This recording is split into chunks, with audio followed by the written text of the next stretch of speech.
Maggie Dalton had lived in her son's apartment in Omaha for nearly a decade, though most days it felt as if she'd barely existed there. At 63, she moved through the rooms quietly, the way someone does when they're afraid to take up too much space. Gregory and his wife, Samantha, never said she was a burden, not directly, but the walls of that apartment carried the heaviness of everything left unspoken. The room Maggie called her own had once been a storage closet. Years ago, when Gregory and Samantha remodeled the apartment to match their modern tastes, sleek gray cabinets, glass shelving, minimalist decor, her things no longer fit the new aesthetic.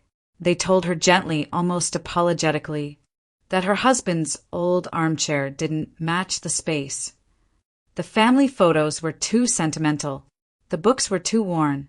Piece by piece, everything meaningful was pushed into the smallest corner of the home until that corner became her entire world. Her late husband's chair sat against the wall beneath a narrow window that barely let in light.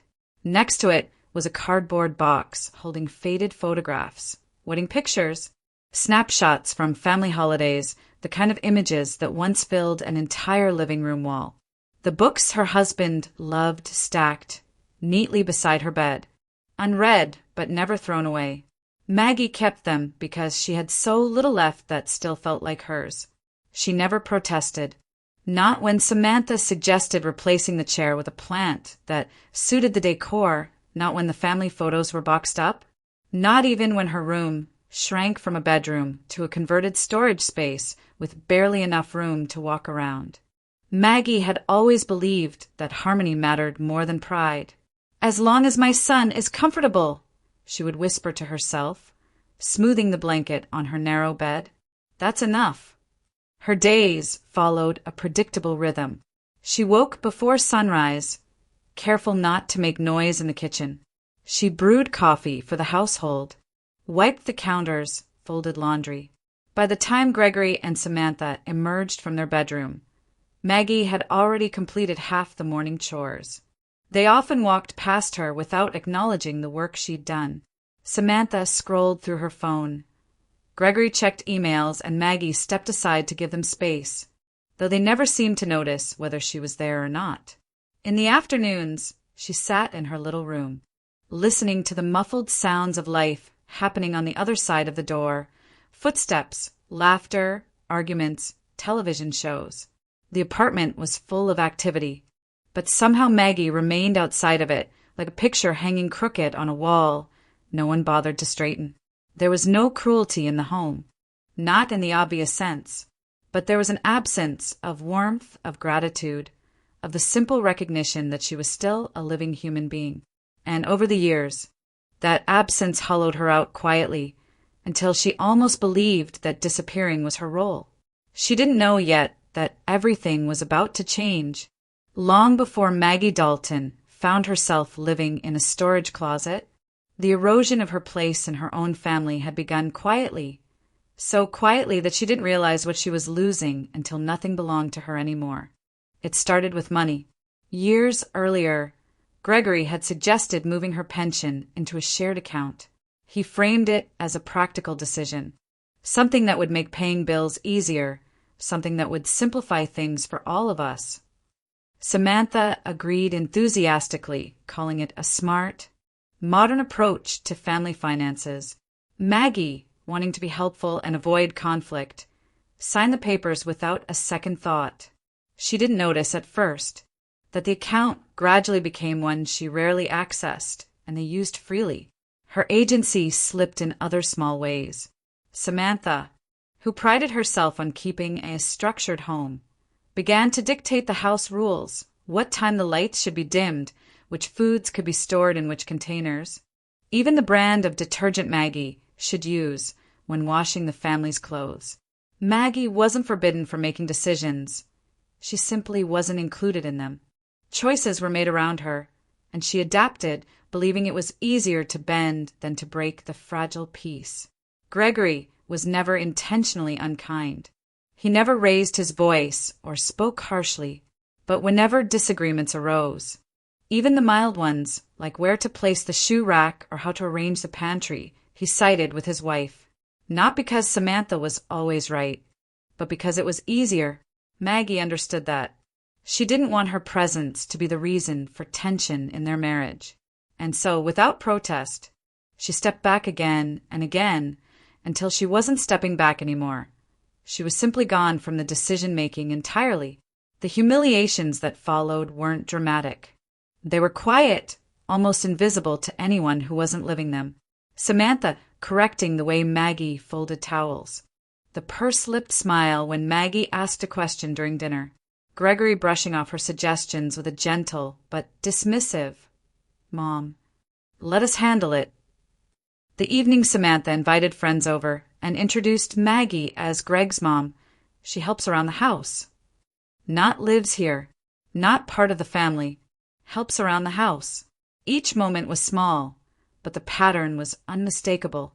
With every remark, every sigh, every closed door, Maggie's world shrank just a little more. Still, she told herself not to complain.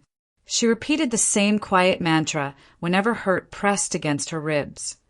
Harmony is more important than pride. Gregory was her son. Samantha was his wife. If they were comfortable, if their life ran smoothly, then whatever discomfort she felt was a price she could bear. She didn't know it then. But these small silences, these quiet concessions, were building the path toward a moment of betrayal so sharp it would cut through the last of her illusions, making everything she once accepted impossible to endure. On the morning of her 63rd birthday, Maggie Dalton woke to the unfamiliar sound of cheerfulness in her son's voice. Gregory rarely spoke with excitement anymore.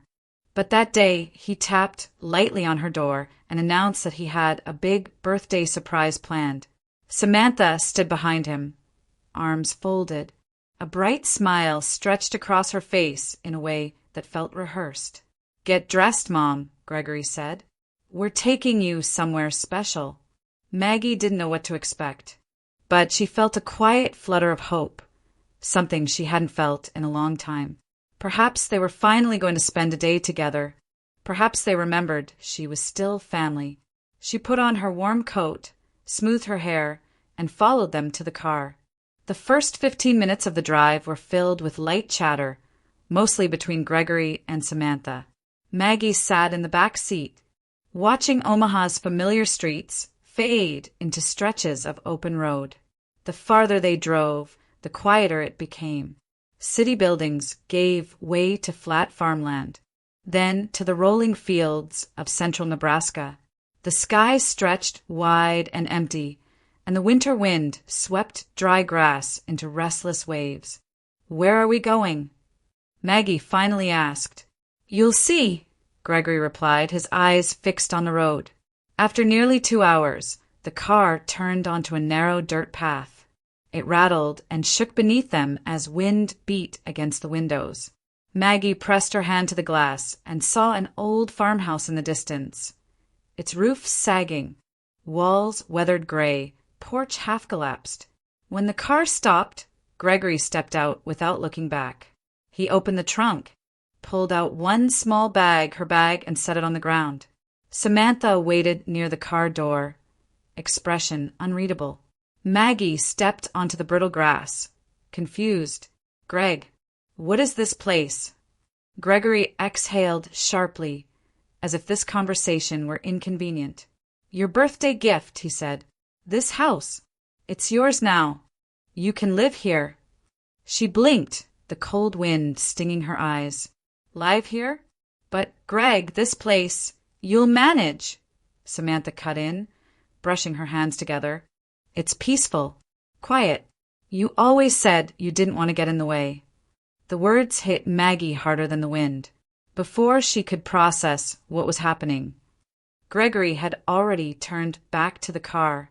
"Take care, Mom," he said simply, as if dropping her off at a friend's house instead of abandoning her in the middle of rural Nebraska. The engine started. Gravel spat from the tires. And then the car was moving, slow at first, then faster, shrinking along the dirt road until it disappeared completely behind a curtain of wind and dust. Maggie remained where she stood, the cold slicing through her coat, her breath unsteady. The silence around her was heavy, unnatural, almost impossible to comprehend. Only then, staring at the broken house that was suddenly her fate, did she understand fully. This wasn't a joke. This wasn't a mistake. This was their plan. And she had been left, deliberately, completely alone. For a long minute after the car disappeared, Maggie stood frozen beside the abandoned farmhouse, her mind still unable to accept what had happened. The wind cut across the open field, carrying the sharp smell of dry grass and old earth. She might have stayed like that until nightfall if not for the slow crunch of footsteps approaching from the west side of the property. An older man, tall but slightly stooped, walked toward her with the deliberate caution of someone accustomed to long days outdoors. His coat was worn, his boots dusty, and his gray beard moved with the wind. He stopped a few feet away, studying her with steady, thoughtful eyes. "You're new here," he said. His voice was low, roughened by age, but warm. "I'm Theo Bennett. My place is just over that ridge." Maggie opened her mouth, but no words came. She must have looked lost because she was. Theo seemed to understand without needing an explanation. He didn't ask questions or pry. Instead, he glanced toward the sagging porch and the broken window frames. "That house hasn't seen a family in years," he murmured. "Cold inside, I imagine." He disappeared briefly behind the ridge. When he returned, he carried a small lantern, an old wool blanket folded under his arm, and a pair of heavy gloves. He set them down gently beside her bag, as though placing offerings at a doorstep. "You'll need these tonight," he said. "Nights drop fast out here." Maggie finally forced out a whisper. I'm not sure I can stay here." Theo nodded, not surprised. Not pitying, just listening. "Maybe not forever. But for tonight, you need a roof over your head. Start with that." It had been years since someone spoke to her with simple respect, without impatience or judgment.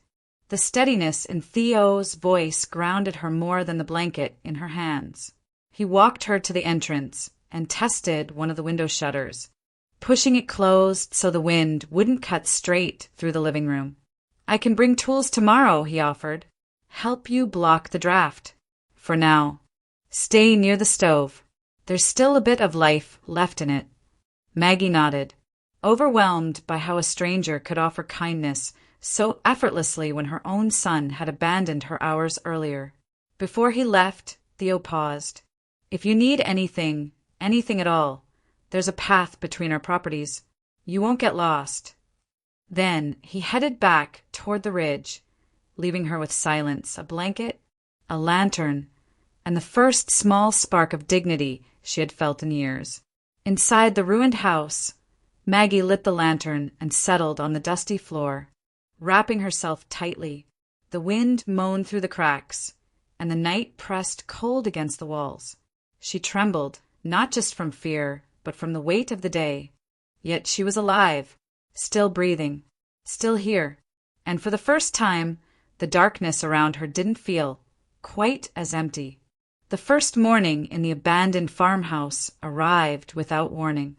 There was no alarm clock, no footsteps in the hallway, no soft hum of a coffee maker, only silence, thick, cold, settling over the dusty floorboards like a second layer of frost. Maggie woke curled beneath the wool blanket Theo had brought, her breath visible in the air. The house smelled of old timber and trapped winter, a scent that clung to her skin as she sat upright. For a few seconds, she didn't remember where she was.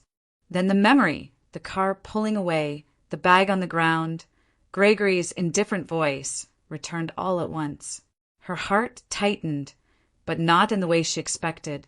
No panic, no tears, just a hollow, steady awareness. Gregory and Samantha believed they had solved a problem. They believed she was gone, out of sight, out of mind, out of their life. The realization landed with a strange finality. They didn't expect her to survive here. They didn't expect her to question anything. They didn't expect her to still have choices. But as the cold air wrapped around her, something inside Maggie settled into place, a sharp, quiet clarity she had never allowed herself to feel. She wasn't helpless. Not anymore. She stood, wrapped the blanket around her shoulders, and stepped outside. The wind cut across the field, crisp and biting. Ahead of her, the small hill Theo mentioned rose gently toward the sky. Maggie tightened her grip on her phone. She needed signal, and she needed it now. The climb was slow, her legs stiff from the cold, but determination carried her higher. At the crest, her phone finally buzzed back to life with a faint bar of cell service. She exhaled a shaky breath and dialed the first number. Alan Boyd speaking. The sound of the bank manager's familiar voice almost broke her. She steadied herself. Alan, it's Maggie Dalton. I need to make immediate changes to my accounts. He listened as she outlined everything. Her voice didn't tremble. Not once. First, redirect her Social Security payments to a new personal account with restricted access. Second, freeze the joint account permanently.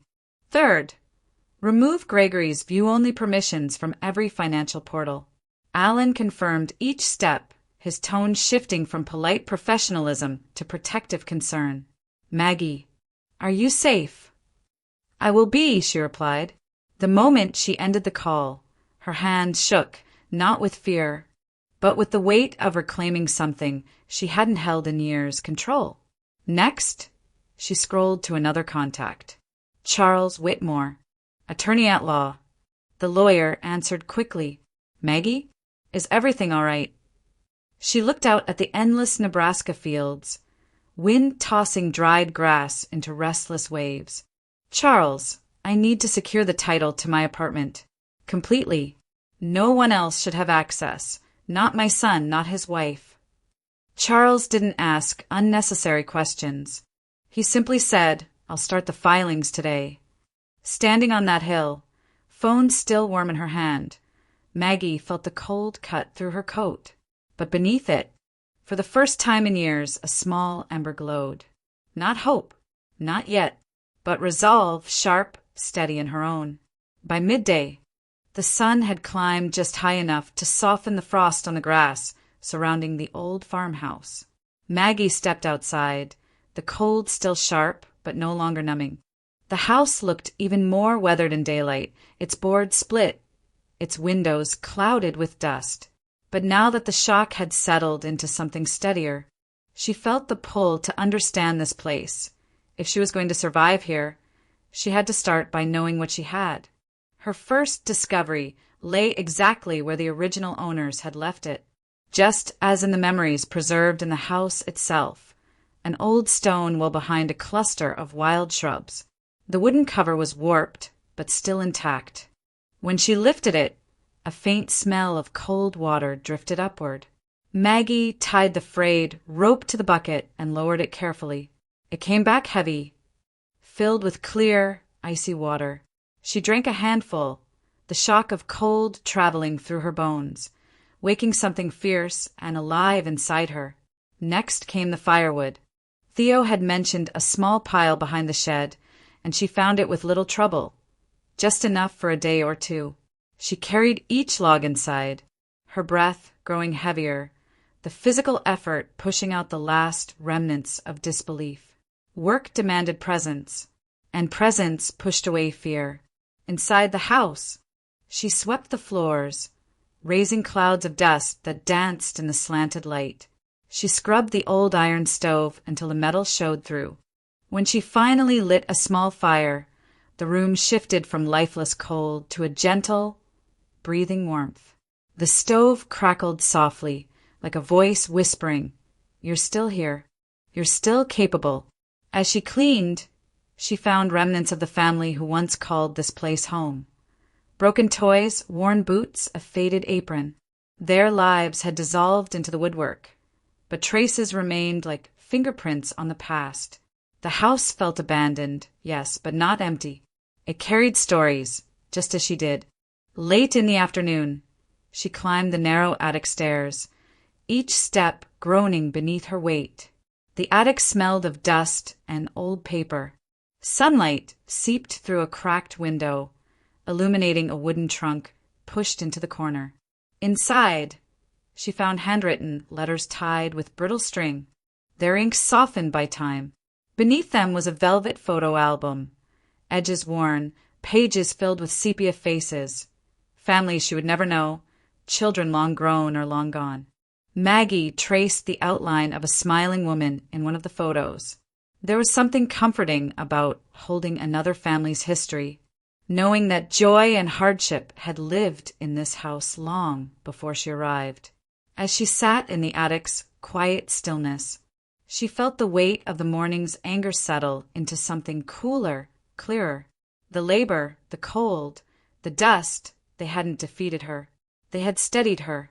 Rebuilding this place would not be easy, but rebuilding herself had already begun. Back in Omaha, the apartment felt strangely lighter, at least to Gregory and Samantha. With Maggie gone, the air that once carried quiet reminders of her presence now seemed crisp, almost festive. Samantha opened the refrigerator, pulled out a chilled bottle of champagne, and held it up with a triumphant smile. "I think we deserve this," she said. Gregory hesitated for a moment, but not out of guilt, only habit. Then he reached for 2 glasses. "Yeah," he murmured. "I guess we finally did it." They toasted in the kitchen, the same kitchen where Maggie had prepared breakfast day after day without being thanked. Foam spilled over the rim of Samantha's glass as she laughed, an uninhibited, relieved sound. "Can you believe how long it took?" she said, leaning against the counter. 10 years of tiptoeing around, of trying to keep this place looking decent while she stored all her old junk everywhere. Gregory nodded. It was getting out of control. She wouldn't let go of anything. Those books, that ugly chair of Dad's. It's better this way. She'll be more independent out there. Samantha smirked. Independent? Sure. In the middle of nowhere. She took another sip of champagne, savoring it with satisfaction. Honestly, Greg, this is a dream. Finally having the apartment to ourselves. We can do the renovation I've always wanted. She set her glass down and began pacing, already gesturing toward the walls as if the contractors were standing in the room. We can knock down that divider, open up the living room, replace all of Maggie's old things with something clean, minimalist, modern, like it should have been years ago. Gregory ran a hand through his hair, imagining it. Yeah, that could work. Neither of them thought about Maggie's long walk through the cold the night before. Neither wondered how she would stay warm, or whether she had enough food, or whether she could manage an entire farmhouse alone. In their minds, she was a fading inconvenience, soft-spoken, obedient, incapable of anything without their guidance. "She'll probably call begging to come back," Samantha said with a shrug. "But Greg, don't you dare let her guilt trip you. We did what we had to do. She wasn't contributing. She wasn't helping. We're starting fresh now." Gregory didn't argue. He simply raised his glass again, to finally having our life back. They clinked glasses once more, entirely unaware that Maggie, standing atop a windswept hill miles away, had already frozen their shared account, reclaimed her pension, and secured legal filings that would unravel every assumption they were celebrating. While they imagined a future built on freedom and control, the first threads of that fantasy were already coming undone, quietly, decisively, and far beyond their line of sight. The days that followed settled into a rhythm Maggie hadn't expected. At first, she counted them. 1 night survived, then 2, but as the weeks passed, the numbers blurred, absorbed into the steady cadence of work and silence. The wilderness around the farmhouse no longer felt hostile. It felt honest, predictable in its own way. The wind carried the same rough chill each morning, the same low hum across the open fields. The quiet pressed close, but not unkindly. Maggie rose early, the sky still dim, and fed the stove until the room warmed enough for her breath to disappear. She swept the floors again and again, each pass revealing patches of wood she hadn't seen in years. Dust drifted through the light like soft ghosts from another era. She scrubbed the windows with water from the well until they stopped looking opaque and began catching reflections of the sky. She cooked simple meals on the iron stove, potatoes, eggs, whatever she could carry from Theo's occasional visits. The smell of wood smoke curled through the rooms, drifting up the staircase and clinging to the rafters. It reminded her of winter mornings from childhood, long before marriage, long before Gregory was born, long before life had become a series of concessions. As she worked, she stopped thinking about her son. Not deliberately. She simply found herself absorbed in tasks that demanded her hands and attention. The more she scrubbed and hauled water and cleared broken boards from the porch, the less space there was for the ache that had followed her for years. Nature began to steady her. The silence, once overwhelming, became a kind of companion. The wind pushed against the old siding, but carried a steadiness that felt like a pulse beneath her feet. She grew used to the creak of the stairs, the rhythmic drip from the roof after a frost melted, the distant rustling of trees along the property edge. Even the solitude shifted from something inflicted on her to something she chose to accept. In the evenings, she sat beside the stove, sorting through the old items she found throughout the house. Letters from the attic, a child's shoe, a cracked ceramic mug, a postcard with handwriting faded into near invisibility. She didn't know the people who once lived here, but she felt connected to the traces they left behind. Their quiet resilience mirrored her own. Gradually, something inside Maggie began to return, something she hadn't felt in years. Ownership, not of the house, but of herself. Each repaired board, each pot of water carried from the well, each meal cooked for her own survival peeled away the idea that she was dependent on anyone. Her muscles strengthened, her steps grew more certain, and her mind, once a blur of fear and resignation, grew clear. The wilderness did not heal her in a dramatic, sweeping motion. It healed her in the small, persistent ways that honest work heals. With each passing day, Maggie became a woman shaped, less by abandonment and more by the quiet strength of starting over. Back in Omaha, Gregory Dalton stood at the ATM outside his office building, tapping through the familiar prompts with one hand while holding his coffee in the other. It was supposed to be a quick stop, withdraw money, head to work. Pretend everything in life was finally falling into place. But when he entered the amount and hit confirm, the screen flashed red. Access denied. Permissions revoked. Gregory blinked, confused. He tried again. Same message. He stepped back, staring at the machine as if it had personally insulted him. What the hell? By the time he got home, Samantha was already pacing the kitchen, her phone pressed to her ear. No, there must be some mistake, she snapped. We've had access to that account for years. Check again. She ended the call with a tight, angry exhale. Greg, the bank won't tell me anything. They just keep saying her authorization changed. Gregory pulled out his phone and tried the online portal himself. Instead of the usual dashboard, he found a blank screen and a single notification. Account holder has changed permission settings. He swallowed hard. She locked us out. Samantha's mouth fell open. She can't do that. She doesn't even know how to use online banking properly. But she had, somehow. Gregory tried calling Maggie's number, but it went straight to voicemail. He sent a text. No response. Samantha's frustration sharpened. Call the bank again. Tell them you're the authorized user. Gregory muttered. But she removed me. Samantha stared at him, disbelief mixing with something colder. Do you understand what this means? We can't touch her pension, her social security. Nothing. And what about the joint account? Did she freeze that too? Gregory checked. His stomach dropped. Yeah, it's locked. For a long moment, neither of them spoke. Samantha grabbed her laptop. Fine. If she thinks she can play games, let's see what she's done with the apartment paperwork. She logged into the county records portal, intent on reviewing the ownership documents, but the site now showed a pending update, one filed by an attorney. Filing in progress, title security action, initiated by Charles Whitmore. Samantha slammed the laptop shut. Who the hell is Charles Whitmore? Gregory stared at the table, suddenly remembering the name. He's her lawyer. He helped her after my aunt passed. His voice faded. I didn't think she still talked to him. Well, she does, Samantha snapped. And he's blocking everything. Gregory rubbed a hand over his face. This isn't possible.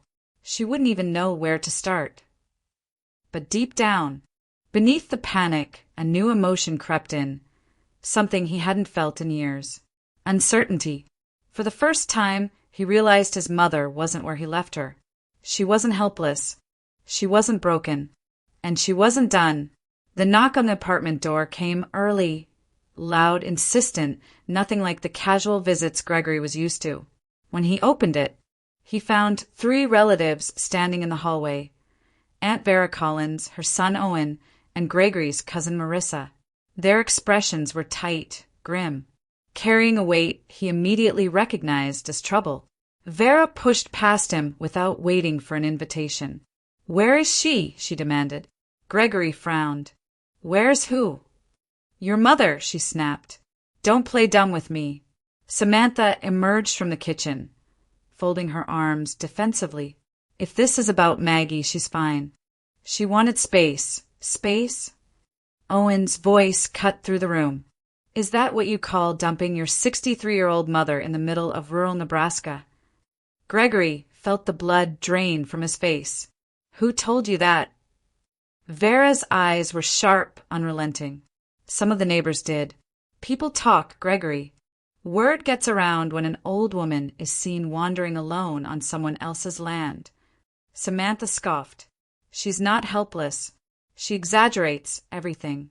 You know how she is. Enough, Marissa said, her voice shaking with disgust. She stepped closer to Samantha, lowering her tone but not her intensity. A grown woman doesn't end up in a broken farmhouse by exaggerating. Someone put her there. Gregory tried to steady himself. Look, everyone needs to calm down. Mom wasn't happy here. She felt like she was in the way. We thought maybe she'd do better somewhere quieter. Owen stared at him, disbelief twisting his features. So your solution was to abandon her? It wasn't abandonment, Gregory insisted. It was a chance for her to be independent. Vera turned on him, her voice rising. Independent? Without heat? Without food? Without a car? Are you hearing yourself? Do you have any idea what could have happened to her out there? Gregory opened his mouth, but nothing came. Every explanation he had rehearsed in his mind suddenly felt flimsy, childish. Samantha stepped in, trying to salvage the moment. Maggie knows how to get people to feel sorry for her, Samantha said. She's manipulating you. She made all of you think we're villains. She plays the victim whenever she doesn't get what she wants. Vera rounded on her. The only victims here are the people forced to watch you two celebrate after throwing her out like trash. Samantha's jaw tightened. We didn't celebrate. But the champagne glasses still sat on the counter, unwashed, sparkling accusingly in the morning light. Everyone saw them. Silence settled over the room, heavy as lead. Vera grabbed her purse. I can't look at either of you right now. Owen followed. Marissa didn't even glance back before closing the door with a sharp, final click. For the first time, Gregory felt the floor under him shift. The certainty he'd held, the belief that he'd done the right thing, crumbled as quickly as the excuses he'd tried to use. Because, in their eyes, he'd crossed a line that couldn't be walked back. And in that moment, he finally understood. He had miscalculated everything. The final weeks at the farmhouse passed quietly. The days marked not by dramatic events, but by a slow, steady settling of the heart. Maggie moved through the rooms with a calm certainty now, the kind that came from surviving what she once thought would break her.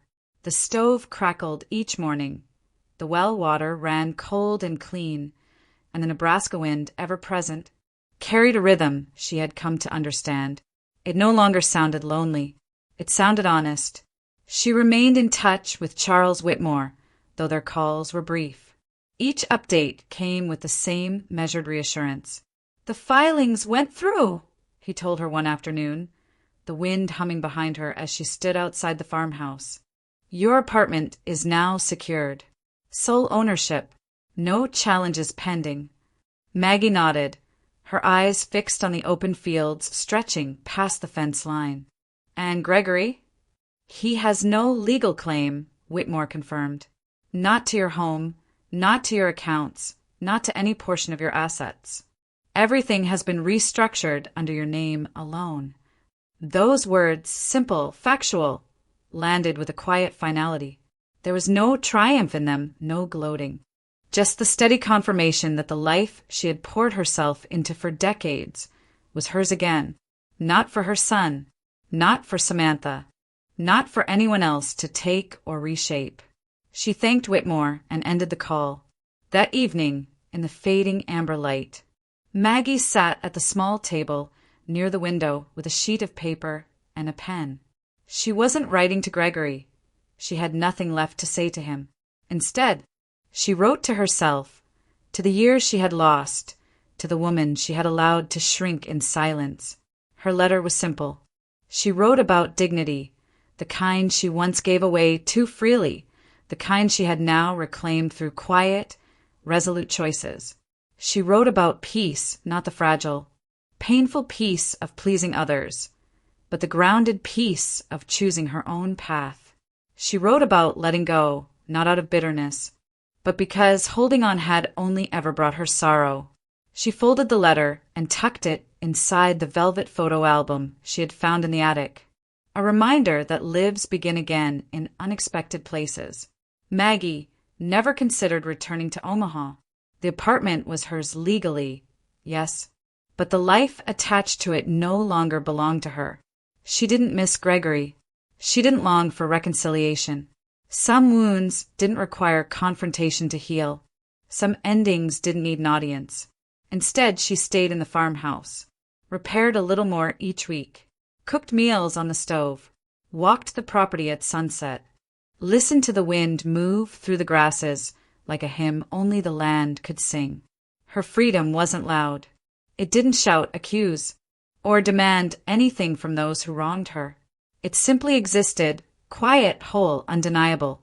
And that was the truest revenge she could ever claim. Sunrise arrived quietly on the Nebraska plains, the first pale streaks of gold stretching across the open fields like a slow unfolding promise. Maggie stood outside the farmhouse, wrapped in her coat, watching the horizon brighten. The air was crisp enough to sting her cheeks, but the cold felt clean, nothing like the suffocating stillness of her old life in Omaha. For the first time in years, she felt no weight pressing on her chest, no anxiety about pleasing anyone, no fear of being told she was in the way. The wind swept across the land, bending the tall grass in gentle waves, and Maggie breathed in deeply, letting the quiet of the morning settle into her bones. Her life had once been reduced to a storage closet, a narrow room where her memories were boxed up, her presence pushed aside, and her voice barely heard. She had lived in the margins of her own story, convinced that silence was the same as peace. But here, surrounded by fields that stretched wider than anything she had ever known, she finally understood what peace actually felt like. It wasn't compliance. It wasn't shrinking. It wasn't the absence of conflict. Peace was standing on her own land, on her own terms, with no one dictating how small she needed to become. She no longer waited for apologies that would never come. She no longer replayed what Gregory and Samantha had done, searching for explanations that didn't matter anymore. There was no bitterness, no longing, no hope for reconciliation. Just acceptance, steady, quiet, dignified. Inside the farmhouse, the stove crackled softly, warming the single room she had worked so hard to restore. The walls still bore scars of their age, but they belonged to her now. Every repaired board, every cleared corner, every breath she took inside those walls affirmed a truth she had forgotten. A life could begin again at any age. Maggie stepped farther into the yard, letting the sunrise settle on her face. The field ahead glowed softly, the colors shifting from gold to amber as the light strengthened. She felt small in the vastness of it, but not the kind of small she'd been in Omaha. This smallness was freedom, not erasure. Perspective, not confinement. She closed her eyes and let the wind pass through her hair. She didn't need Gregory to understand what he had done. She didn't need the world to applaud her strength. What mattered was the woman standing here now, whole, steady, and finally unafraid of her own worth. When she opened her eyes again, the world looked sharper, brighter, hers. And as she turned toward the farmhouse, Maggie understood with absolute clarity. Walking away hadn't been the end. It had been the beginning, the moment she chose herself and never looked back.